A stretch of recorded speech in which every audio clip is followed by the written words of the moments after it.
আমাদের ডাক্তারদের সততা নিয়ে আমরা প্রশ্ন তুলতে পারি। আসসালামু আলাইকুম। গত কয়েকদিনের সবচেয়ে ভাইরাল টপিক হচ্ছে টুথপেস্ট।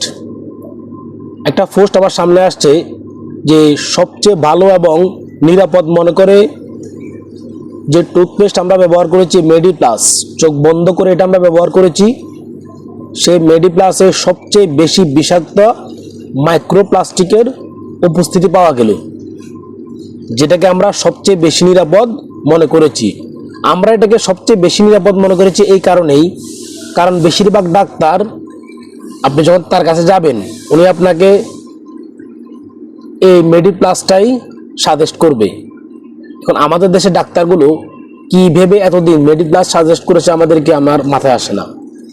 আমাদের দেশের সরকারের দায়বদ্ধতা এত বছর কই ছিল? এত বছর ধরে আমাদেরকে আমাদের ডাক্তাররা মেডিপ্লাস সাজেস্ট করেছে, আমরা ব্যবহার করেছি। আমাদের দেশের সরকার এটা লাইসেন্স দিয়েছে, আমরা ব্যবহার করেছি। আর এত বছর পরে যখন সবার আস্থার জায়গায় মেডিপ্লাস, আমরা দোকানে গিয়েই সবার আগে যেটা তালাশ করি সেটা হচ্ছে মেডিপ্লাস, আর সবচেয়ে বেশি ক্ষতিকর মাইক্রোপ্লাস্টিক মিলল মেডিপ্লাসে।